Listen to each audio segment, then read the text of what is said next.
One, two, three. The following is a Laura Flanders Show audio exclusive. This month, our Meet the BiPOC Press Roundtable is looking forward. What are the stories that will be driving news coverage in the coming year, especially for communities of color and the media that serve them? Every month, as you know, here on the Laura Flanders Show, we invite the members of URL Media, a national network of Black and Brown-owned media outlets, to share their perspective on a key issue or issues. This time, we are looking at the year ahead. What stories are the network's members watching on the economy, housing, finance, politics, not to mention reproductive justice, voting rights, public health, you name it? For this, I am happy to be joined once again by Mitra Kalita, the co-founder of URL and the publisher of Epicenter NYC, a newsletter based in Queens, New York. Also with us from Miami is Alexandra Martinez, senior news reporter at Prism, an independent, non-profit newsroom led by journalists of color and focused on justice.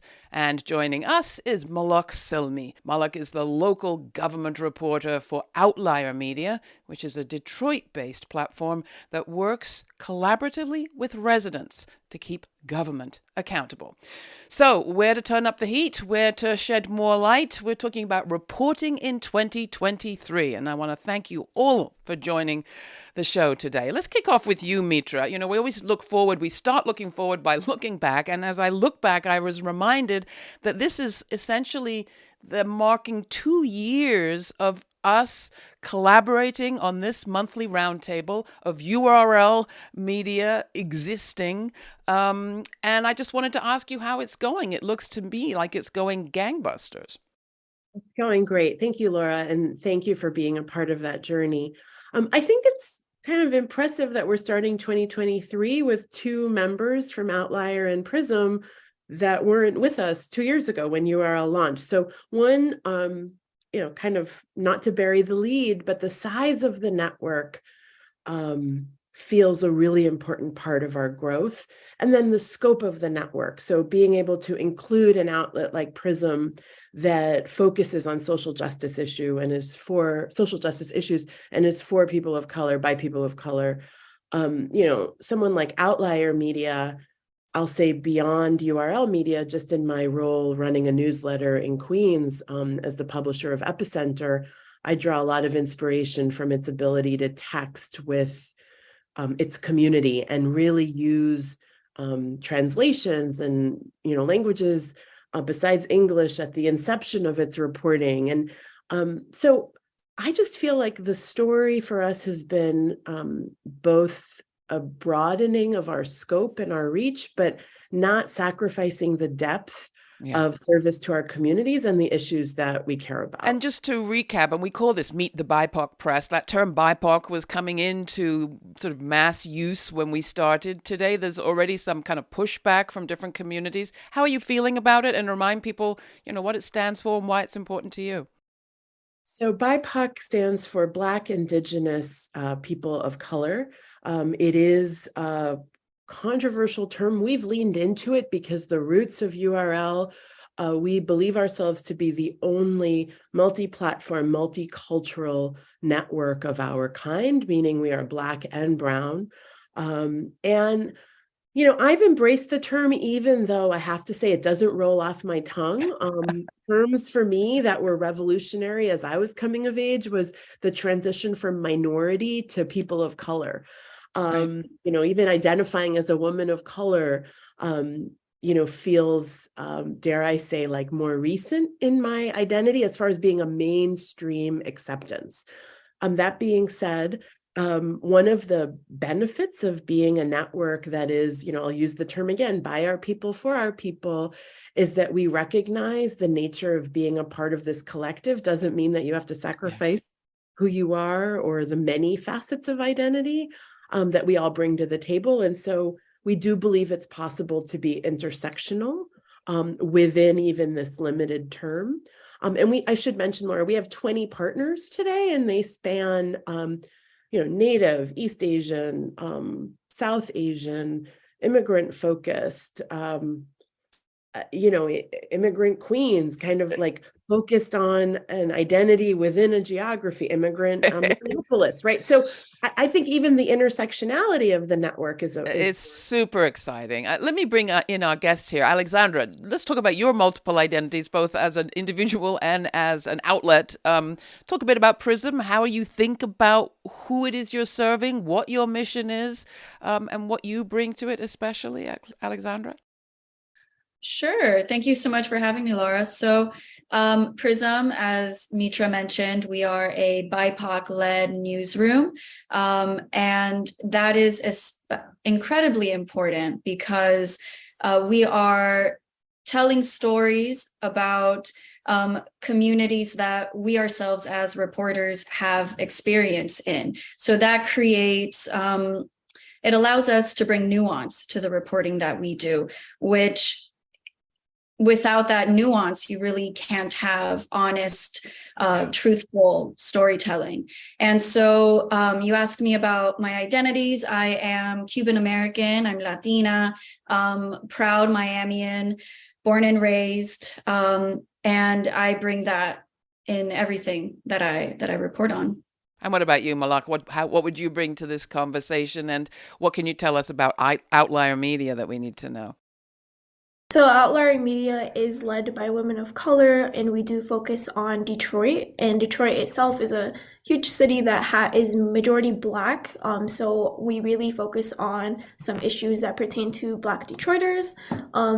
Myself, I am Arab American Muslim, specifically Palestinian American, and there are some there's an Arab American population in Detroit, and through Outlier Media, I have been able to use my Arab heritage as well as my Arabic language to translate our services and our informational needs to Arab Detroiters, but also focusing on a lot of issues that Black Detroiters and other immigrant communities really face in Detroit. So let's talk about greatest hits. I have to say, I looked at Outlier Media's greatest hits of 2022 story. You collaborated on that story.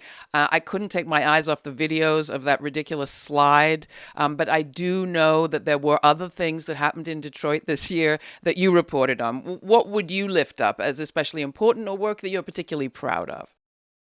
I would say one article that we did work on this year was in collaboration with the Detroit Free Press.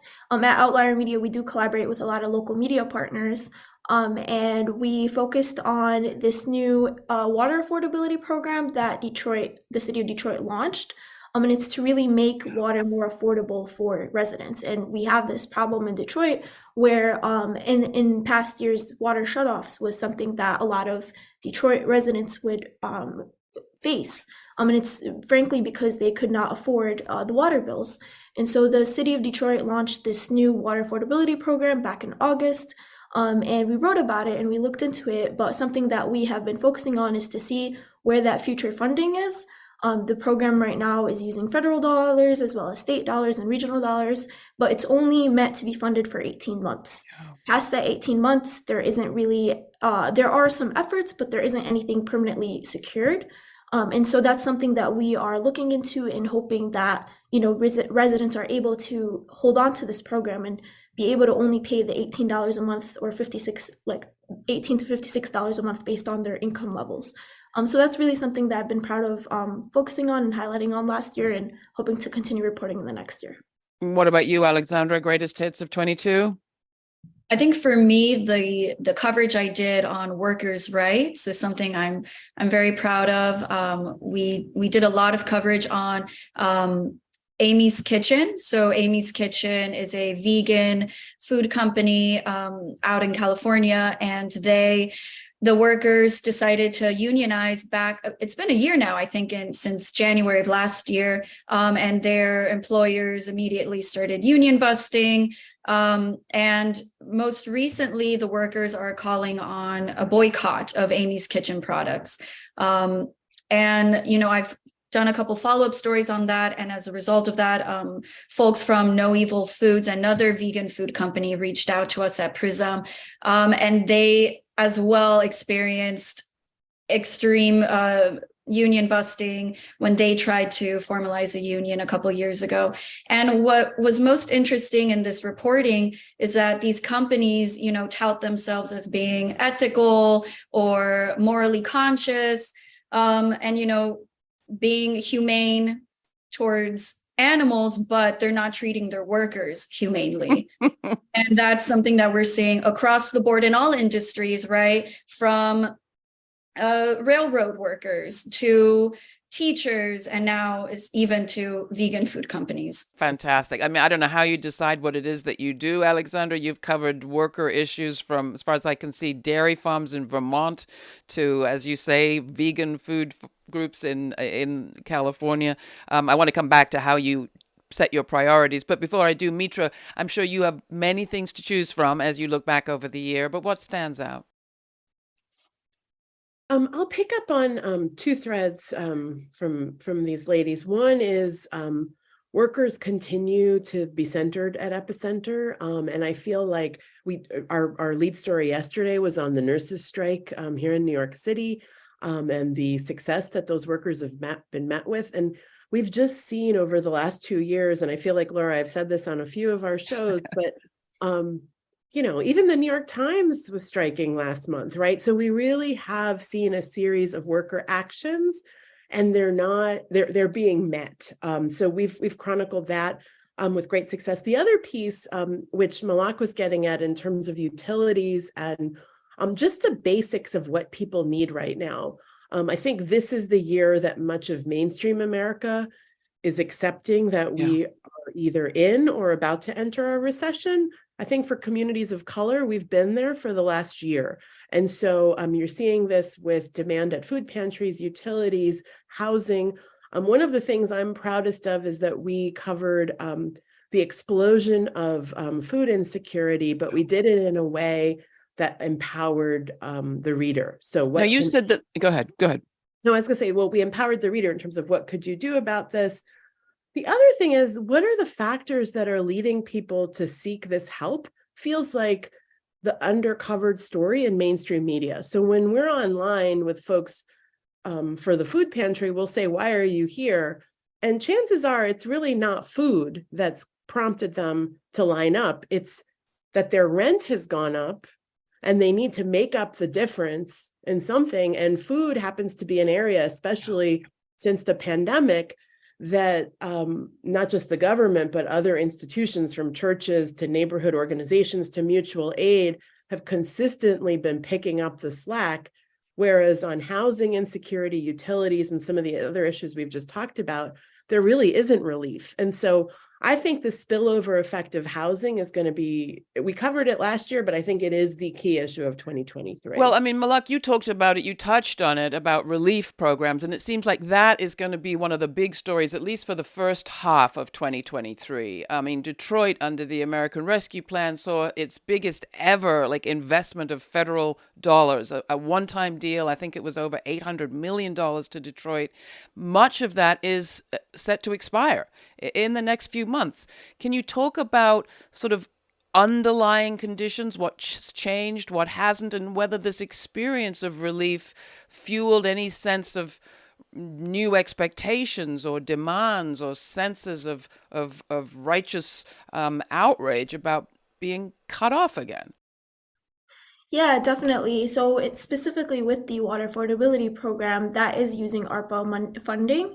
And that's something that residents would want to see continue. And so having the opportunity to have regional and specifically federal funding back into the local communities and able to fund these programs that could potentially be long-term and help our Detroit residents is something that local activists and local residents have been pushing for, and really to see that the city is listening to their concerns and able to come up with this program in order to end, city shutoffs like the mayor has promised, has been something that's been on the minds of a lot of advocates and residents. And so moving forward, really a lot of advocates, residents, as well as reporters like me are really excited to see where the city goes about this, and if they are going to be continuing to get some more of this regional and funding, different avenues of funding in order to really move about with aiding the residents in paying their bills with when it comes to water. And Alexandra, you've been seeing this, I think, in relation to temporary uh, rights and visas for immigrants, federal action on abortion pills. Like, we're in a tremendous sort of tipping point moment, it seems to me, for all these kinds of actions. Yeah, absolutely. There's been a lot of changes. Most recently, the FDA did approve, they eased access for the abortion pill, over-the-counter mifepristone and misoprostol, which is great. But Prism actually just came out with a story this morning that that ease of access is not really for everyone. BiPOC people are still going to have a they're going to have a harder time accessing these pills and this service because of where they are and what the laws are, because abortion remains banned in so many states across the country. Yeah, I mean, the availability of the morning after pill, so-called, at chain stores doesn't help you if there isn't a chain store in your area. Absolutely. And that as well. What about you, Mitra? I mean, this question of sort of the expiring of a whole set of emergency legislations when the emergency, especially for your constituents, isn't over, seems like an enormous story, and alarm bells do not seem to be ringing in mainstream media, so-called. Thank you for raising that, Laura. I mean, I think there is a spillover effect, especially in states like New York, although I think it'd be the case in cities like Miami and Detroit as well, where there's a little bit of picking up the slack for some of these other states. So you're definitely seeing the tension, whether it's an issue like abortion or migrants at the border, and really kind of an existential question of what our states and our cities' roles are in this. You're also seeing, as you just alluded to, is COVID really over, right? Is the pandemic over? And the last few years, for better or worse, like, we've critiqued the response quite a bit on this program to the pandemic and how it, unduly affected people of color. But at least there were federal dollars behind a lot of efforts, whether it was small business or just testing or, COVID treatment. And so this year, I feel like a lot is coming to a head. The number of small businesses that have shuttered in just the first 3 weeks of this year that Epicenter has been reporting on is pretty astounding, right? And so I think you're seeing a sense, certainly from entrepreneurs, where 2 years ago it felt like there's a lifeline. I think this year people are just not seeing that lifeline. You're seeing that certainly in business and entrepreneurship.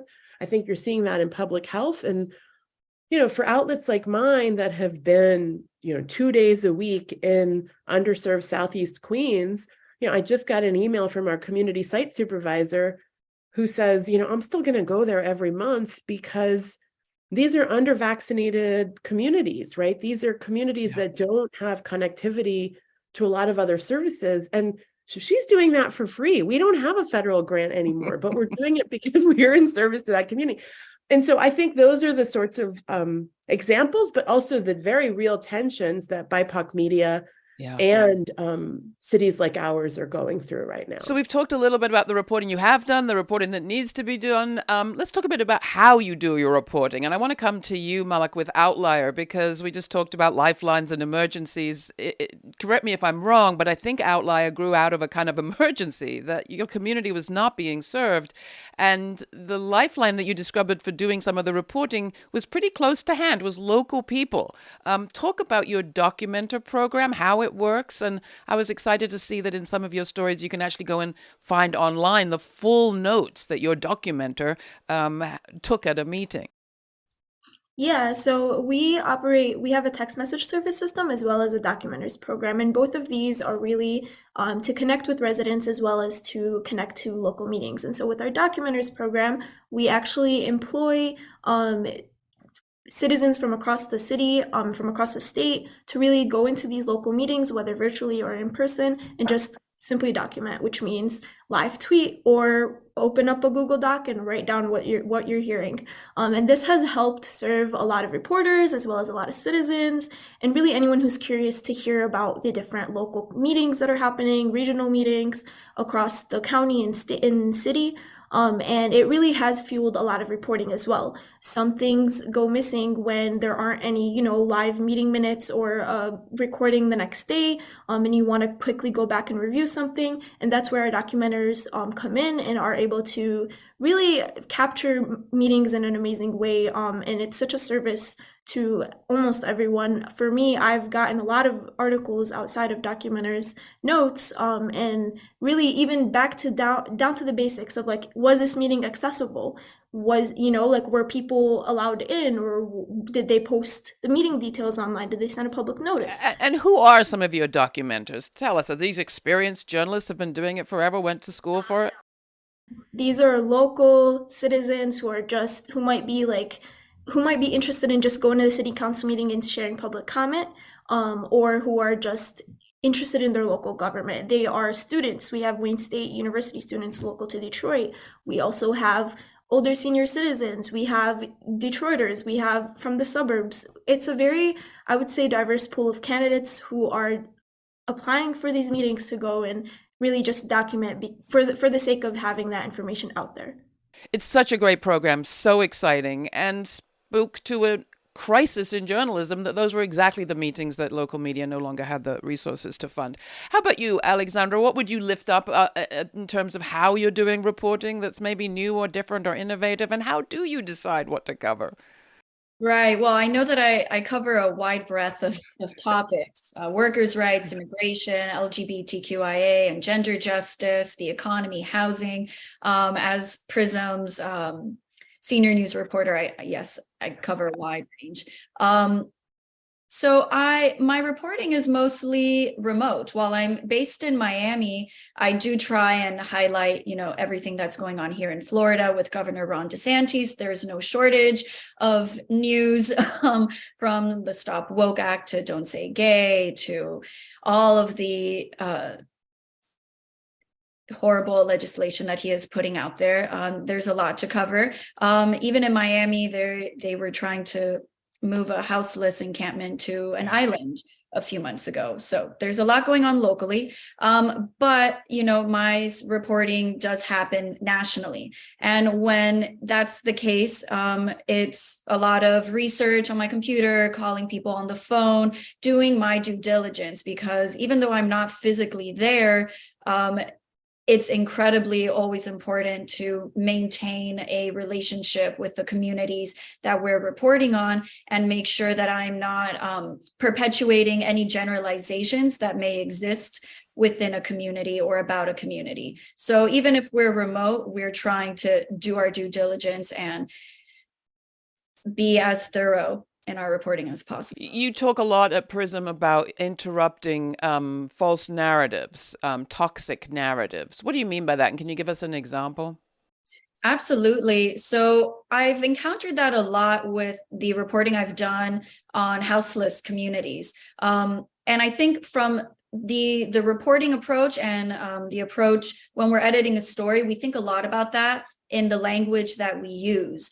So for example, when I'm covering houselessness, we go back, we're a small team, we're only 14 people. So we are constantly in communication with each other. And I think that shows in our reporting because we're all very thoughtful about what we're putting out there. But we think a lot about what words are we using to describe a community, homeless versus houseless. And we always want to make sure that we're using the language that the folks that are being impacted are using and that they want to use, right? So we are not the experts here. The people and the communities that we're reporting on are the experts. And so when I've spoken to houseless communities, they always share with me that the way that they are constantly in a battle to disrupt the image of houseless communities. So can we just unpack that for a second? So if, for example, you're talking about the encampment of houseless people in Oakland or in I think it was Oakland, they would say they have a home and they don't want it to be destroyed. It's that encampment. What they don't have is a house. Is that the important distinction?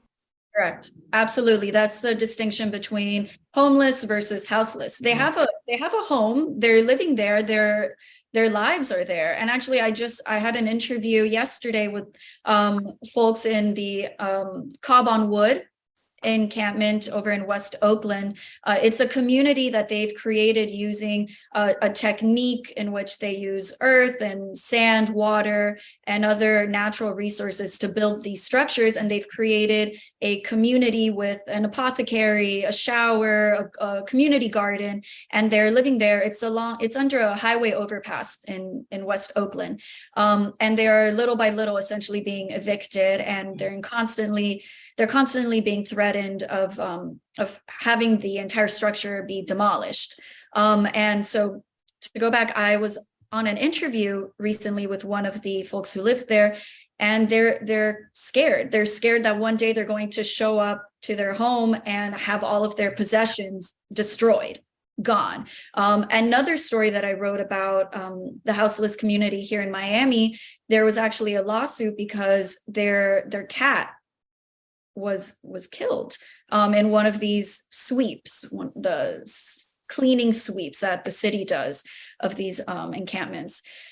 And that's, they're scared that they're going to lose everything. And beyond that, they're angry that the city is not taking into account their solutions. And so at Prism, what we always want to do is center the solutions from the community that's impacted, right? So go to them. How do you refer to your community? How should we be referring to your community? And what are the solutions that your community sees for yourselves? And that's the narrative that we try and, put out there.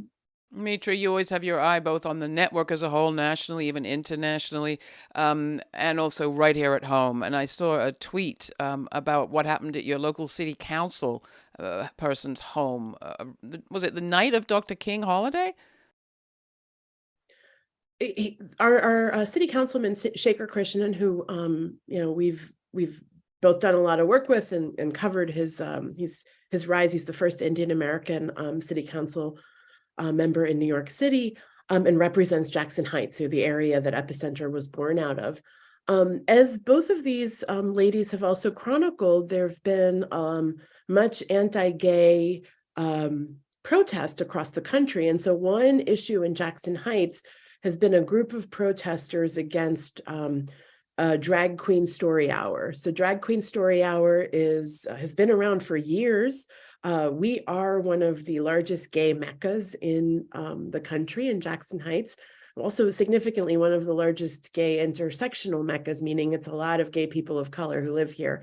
And so our drag queens are also people of color. It's important to children and their identities, and also sort of the assertion of identity, right? We always say you can't see what you can't be what you can't see. And so there have been these story hours at the library over the last few months. They've been the subject of protest.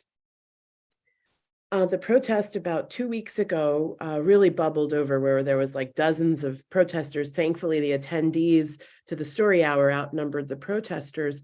Our city councilman, when he was coming home on MLK Day after a day of service, encountered protesters on his doorstep who had all sorts of, I think you can call them epithets. They're carrying signs and they're very offensive. His children are inside. And, this is New York City.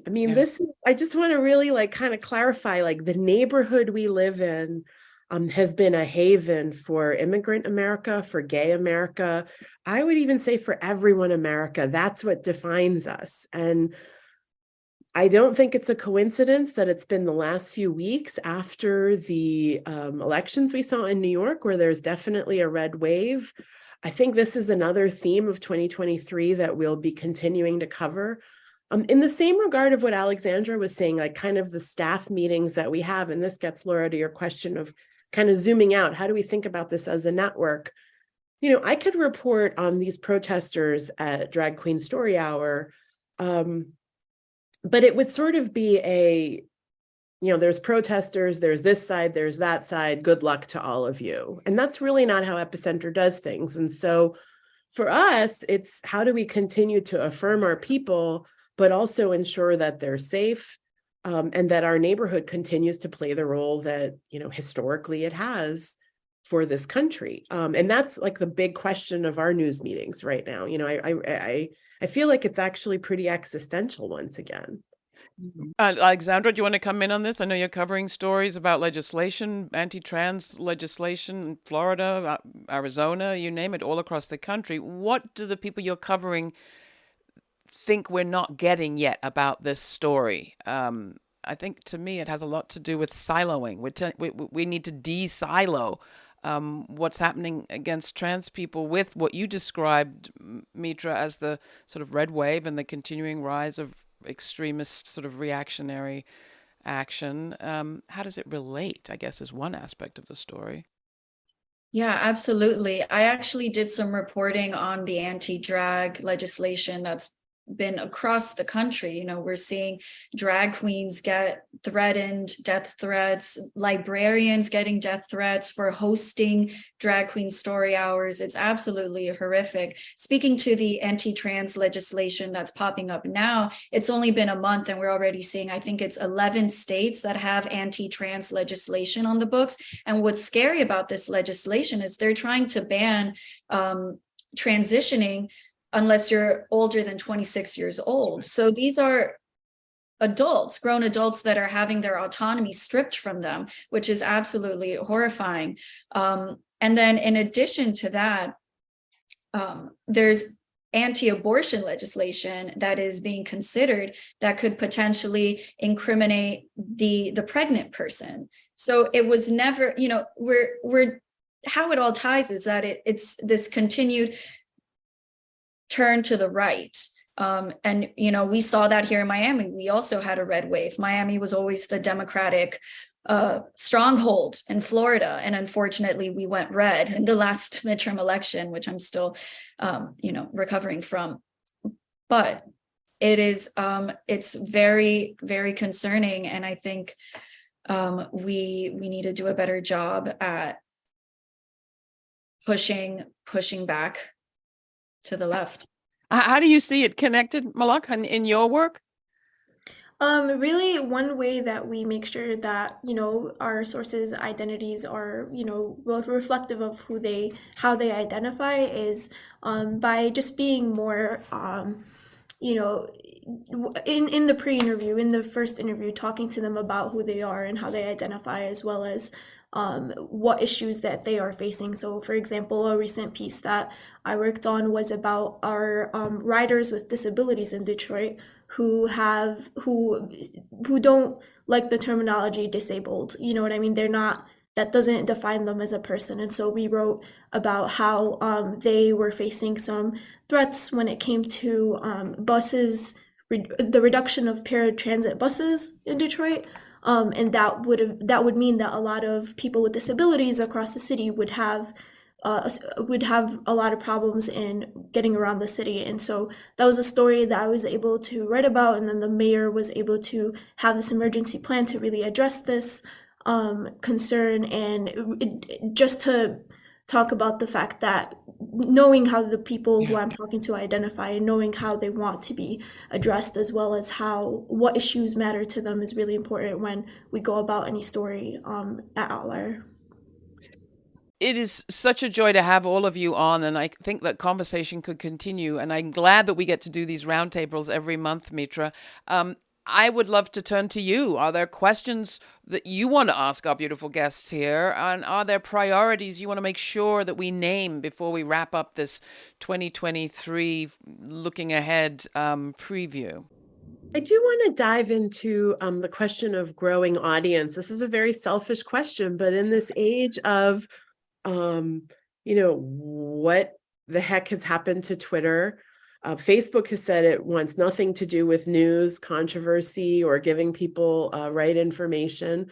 I guess I'm just wondering how you're reaching new audiences, if you have any thoughts on that.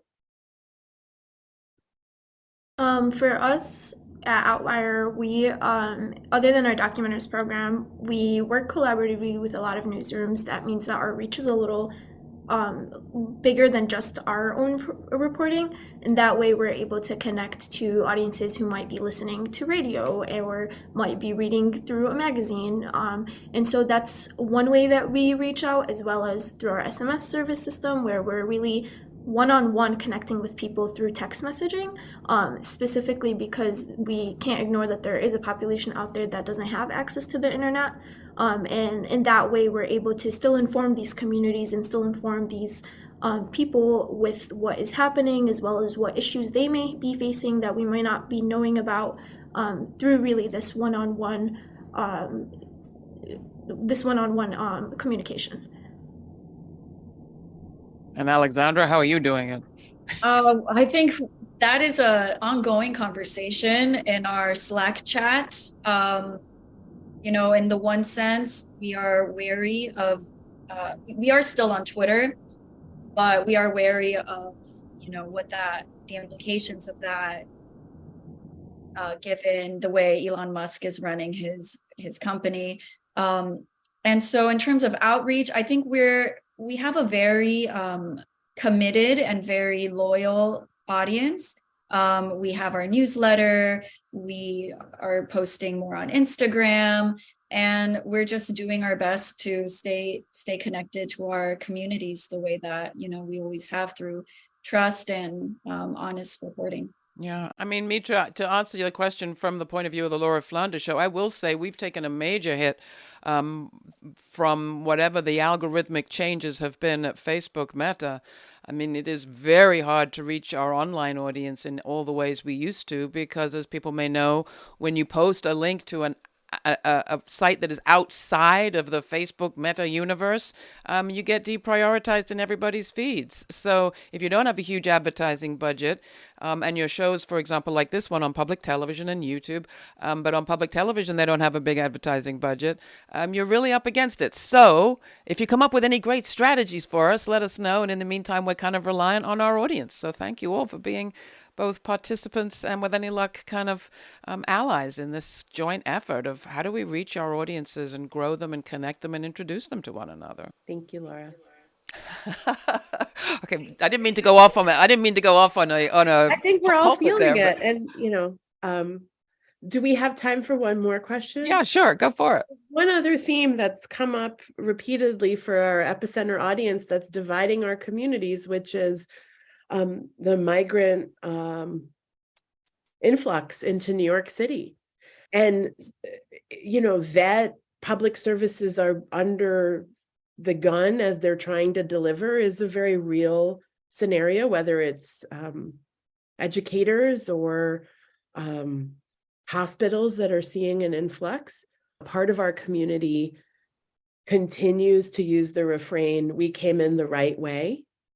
This is, of course, an immigrant Jackson Heights. The right way, during my father's time in 1971, green cards were plentiful. That's no longer the case. And so I think there's a question over the right way in 1971 versus 2023. I just wonder how you all are covering this. And, I'm going to go out on a limb and say we're three either immigrants or children of immigrants, or how this is playing out in your communities.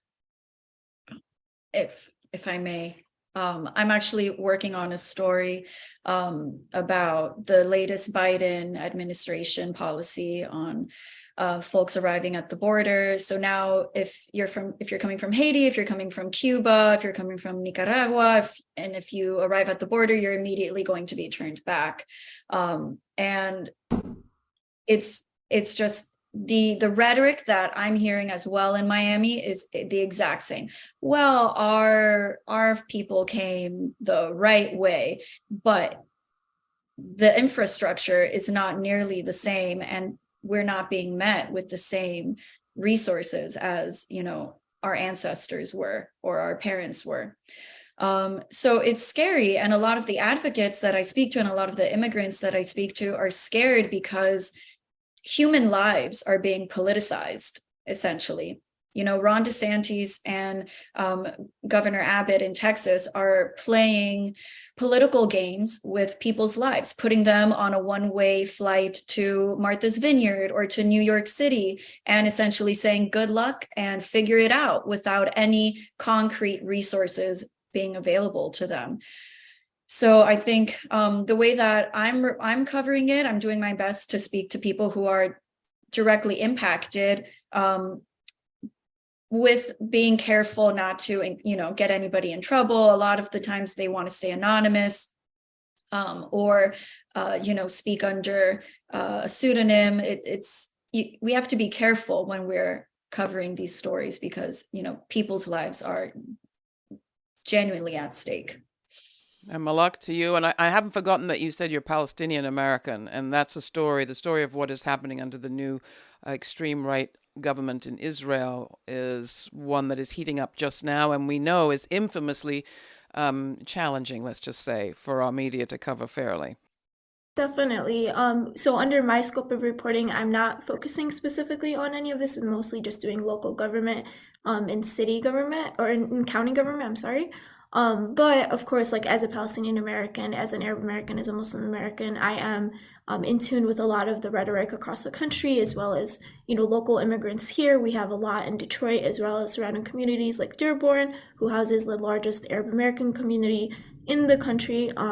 So these are topics that do come up throughout, and we definitely, if we are covering these stories, we would double check and make sure that we are, being sensitive, as well as knowing that a lot of our sources as well wouldn't really be that comfortable speaking to media, which is very understandable. One story that I was trying to pursue was really talking to to immigrants in Detroit about having trouble accessing these vital documents in order to get their driver's license or get to be able to vote and to get their citizenship as well. And it was really hard to really pin down some people who were willing to speak to the media. And of course, it's understandable due to their circumstances. So Alexandra and Mitra talked a lot better about it with their coverage areas, but here we definitely do keep it in mind when it comes to Detroit. All right. Well, we are stronger together. Thank you all. And a quick correction from me. It's not 80,000 in a month, but 80,000 in a year that have come into New York, according to the mayor in his visit to El Paso at the New Year. I thank you all. And I thank you, Mitra, especially for your continuing collaboration in this Meet the BiPOC Press monthly roundtable. It's a pleasure to have you part of our lineup. Thank you, Laura. Thank you so much.